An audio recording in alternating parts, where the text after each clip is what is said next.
Oke, sebelum saya mengawali pembelajaran malam hari ini juga terkait dengan Magirus Antiquius, saya mau ucapkan apresiasi dan terima kasih untuk sahabat saya di sosial media YouTube. Walaupun kita nggak pernah saling ketemu, tapi minimal sudah tahu kalau aku teman Facebookmu. Daily, oke?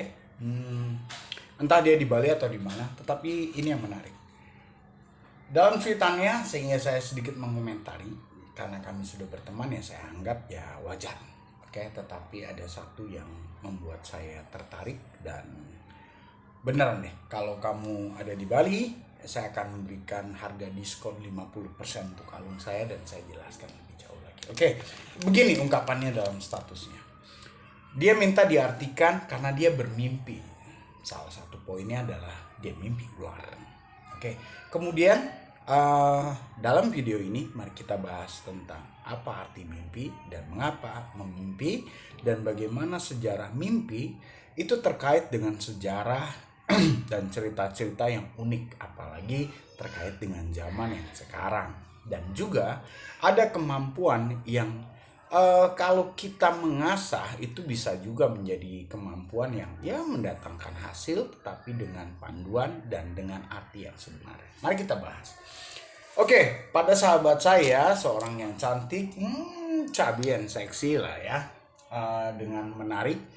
Dia menjelaskan bahwa dia bermimpi dan dalam mimpinya ular. Lalu saya komen, mimpi itu tolong dijelaskan. Biasanya orang yang menjelaskan dari awal sampai akhir. Perhatikan baik-baik. Ini enaknya begini ya.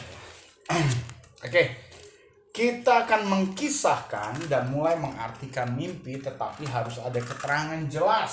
Mengapa keterangan jelas? Perhatikan baik-baik di papan tulis ini, yang kemudian itu menjadi pelajaran buat kita. Mimpi itu punya basic serupa dengan YouTube. Demikianlah yang saya utarakan juga pada teman saya, sahabat saya, Deli. Saya bilang, ada awal.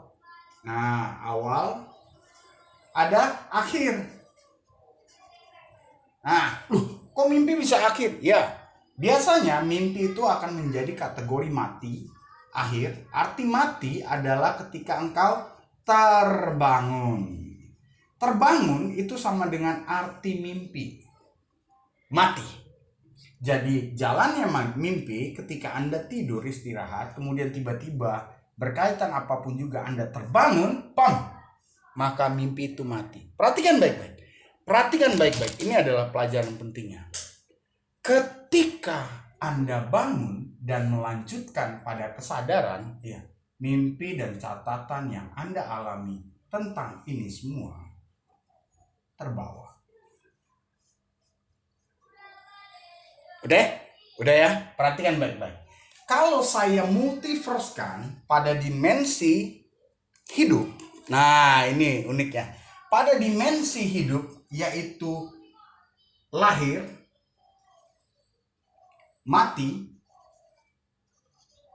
polanya sama nih ya, awal dan akhir. Tebak. Ketika masuk di dunia lain, maka harus ada catatan. Betul dong? Apa catatannya? Yang pertama adalah alur, yang disebut dengan mimpi itu alur sebetulnya. Kalau ini disebut dengan mimpi, lalu ceritanya adalah isi dagingnya dari mimpi yang jadi topik dan nilai pembahasan. Tetapi nama jalurnya adalah namanya mimpi. Oke? Lalu kalau ini namanya adalah nilai waktu hidup. Sedangkan bawahnya materialnya disebut dengan darah, tubuh, daging, tulang. Itulah keduanya disebut dengan hidupmu, kehidupan. Ini hidup, di sini kehidupan. Catatan inilah yang akan terbawa.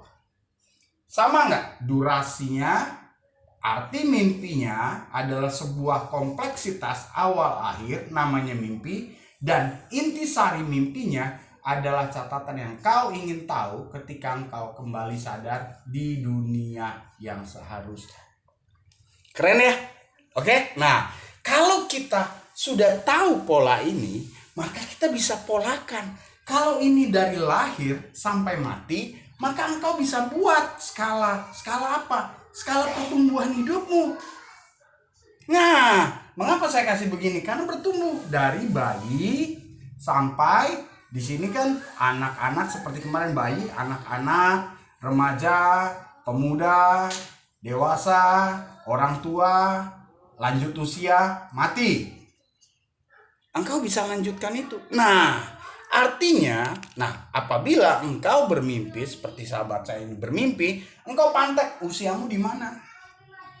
Lalu apa yang terjadi? Ya kan? Terkait apa? Bagaimana? Engkau harus ceritakan. Selain pola dari bayi, anak-anak, remaja, pemuda, dewasa, orang tua, lanjut usia, dan mati, engkau juga bisa kembangkan pada dimensi apa?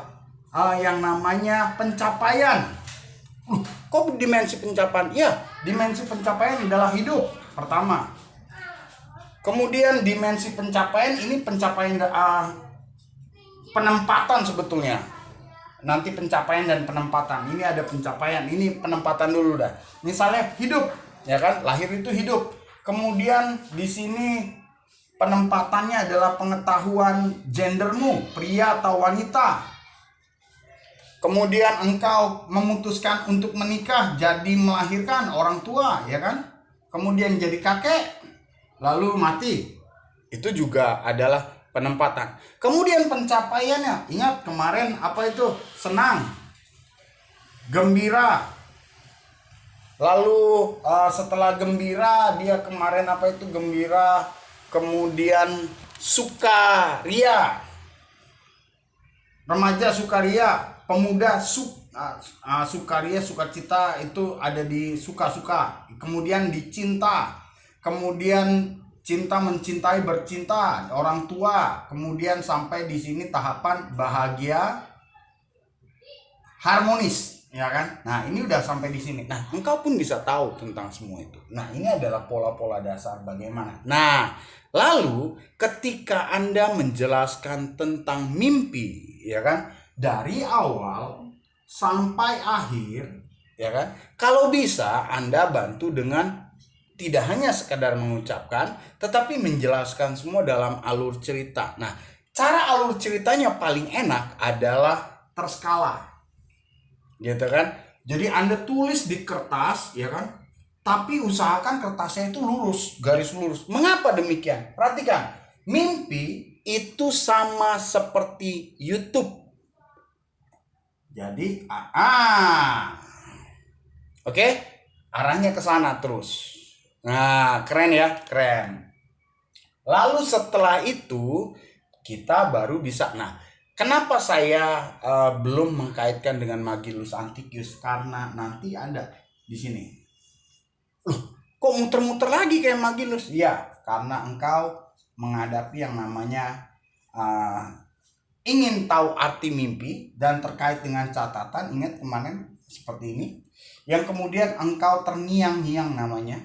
Teringat-ingat, terulang-ulang, ataupun mimpinya bisa berulang-ulang, itu kaitannya. Nah, dari situ Anda sudah tahu ya, ada penempatan. Ini adalah pola bagaimana seseorang dengan sadar dia bisa mengetahui pola dan cerita, bahkan bisa tahu bagaimana alam kala malam bicara. Bahkan tidak hanya kala malam, di saat engkau beristirahat, menempatkan diri dalam peristirahat, engkau bisa berkomunikasi dengan alam, yaitu alam yang namanya penjelas. Karena bicara tentang mimpi, bicara tentang tidur istirahat.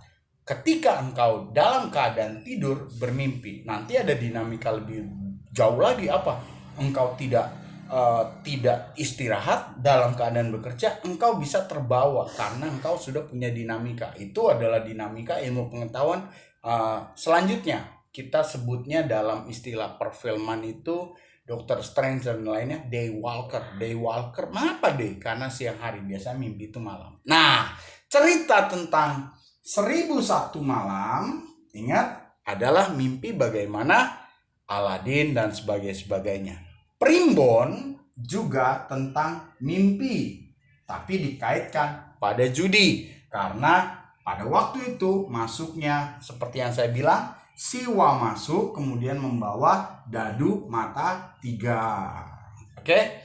Yang kemudian judi, pelacuran, dan semuanya Kama Sutra terpaut di sana pembangunannya. Itu sebabnya jomplang dalam sejarah. Nah, kalau Anda sudah bisa menjelaskan dalam kategori itu, Anda punya sejarah, baik sejarah dalam negeri maupun sejarah luar negeri, dari cerita Anda, poin yang Anda cari itu di mana ketahuan. Misalnya nih, bla bla bla bla bla bla bla bla bla bla bla bla, gua ketemu ular.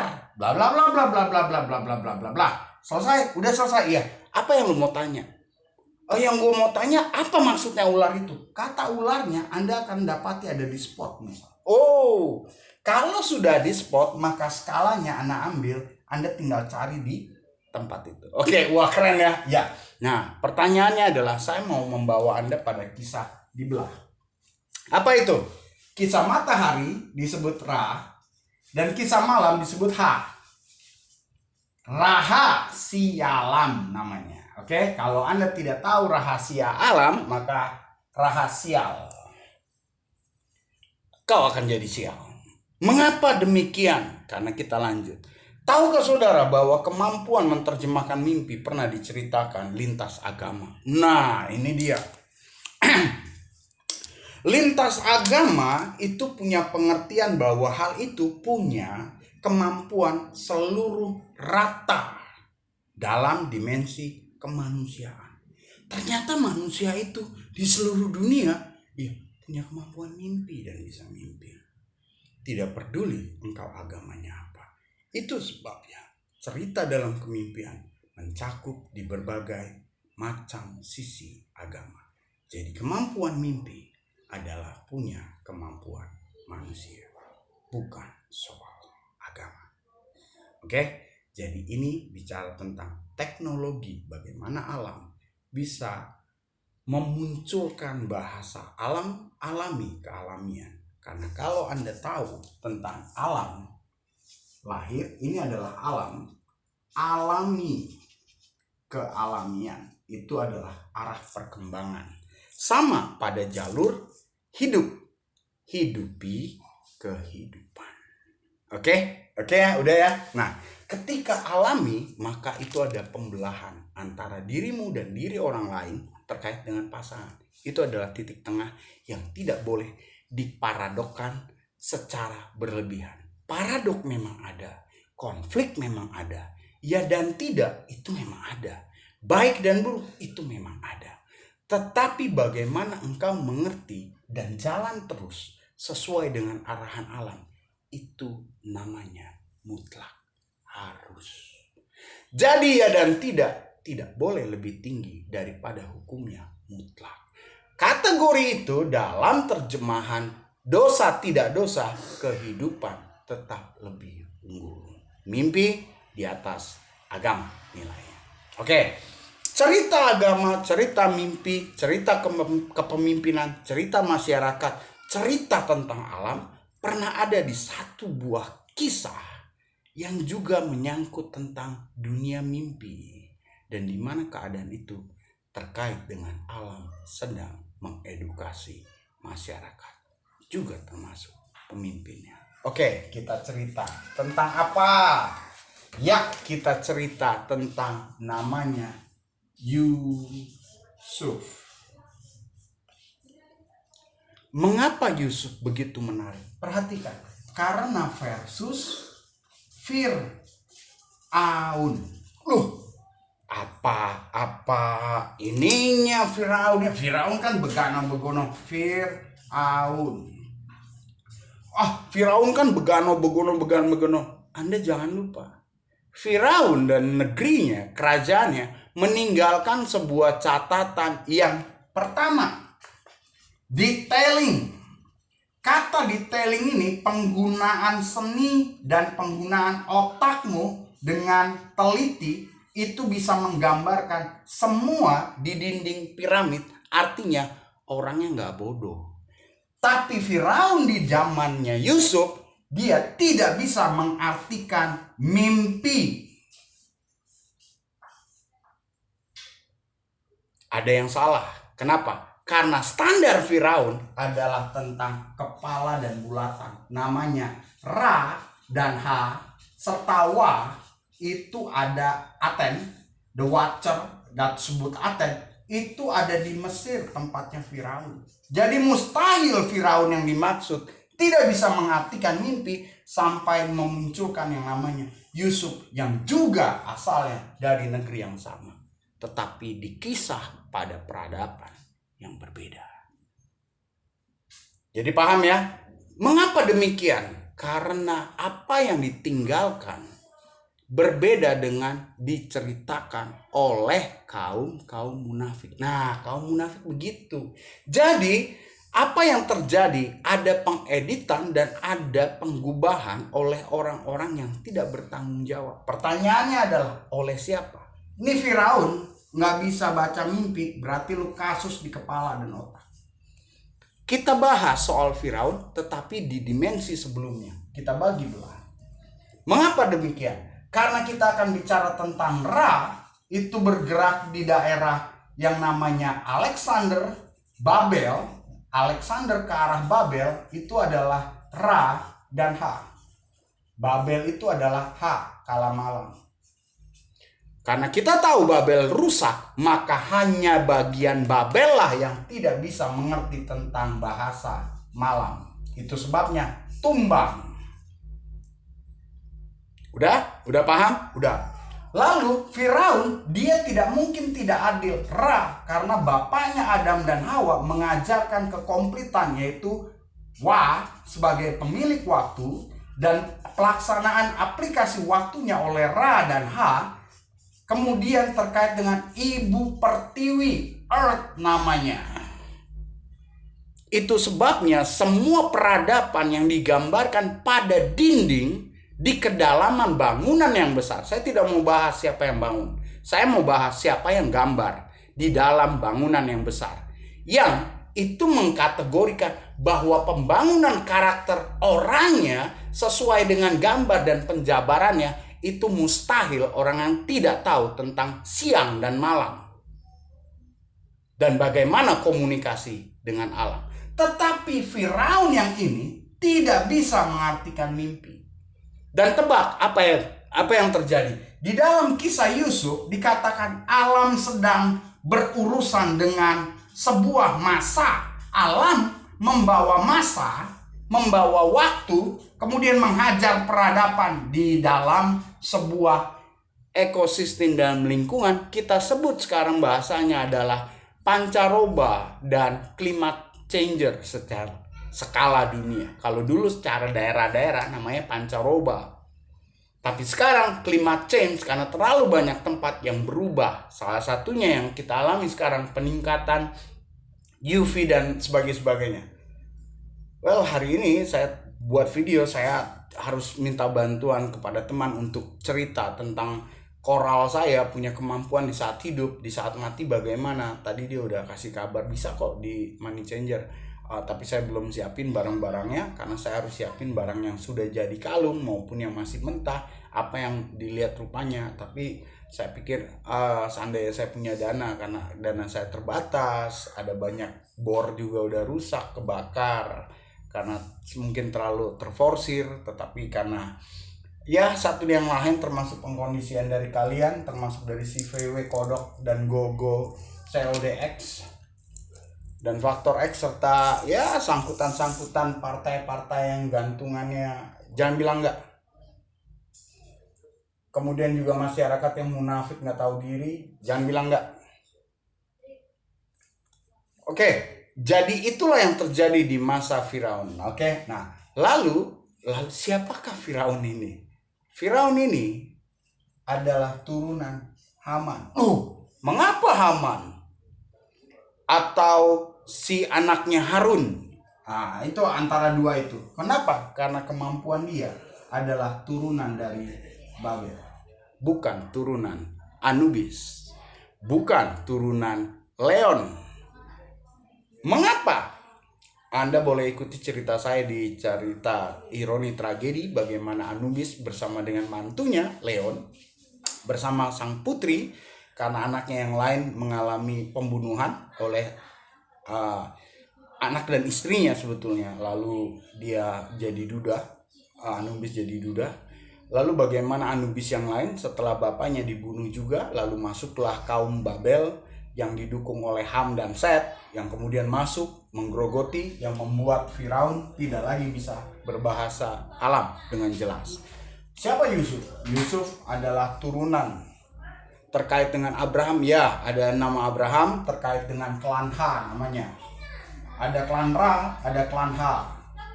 Nah, klan inilah yang membangun peradaban, bangunan-bangunan besar karena terkait. Loh, kemana mereka? Mereka bersama dengan Henok membangun di Yunani kuno disebut Gaia besar.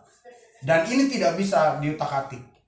Tiba-tiba dia menjadi sebuah gambaran di otak, yang kemudian Mesir dan yang lainnya berubah menjadi gambaran apa? Tegar, tengkuk, dan bebal. Kemudian menjadi makan minum kaum munafik yang sampai memakan orang. Siapa yang dimakan? Musa dimakan.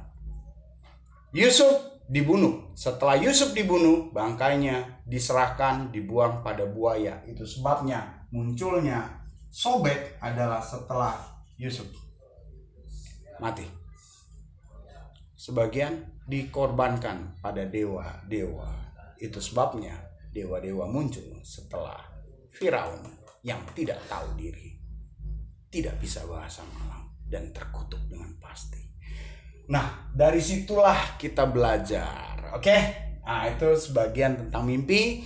Saya juga sambil melatih bagaimana perpolaan, kemudian bagaimana menempatkan. Kalau Anda punya kesan yang cukup sulit mengartikan mimpi, Anda boleh tanya dengan saya bisa menggambarkan dan saya bisa lihat waktu Anda, apalagi saya bisa melihat gaya Anda pakai emas atau pakai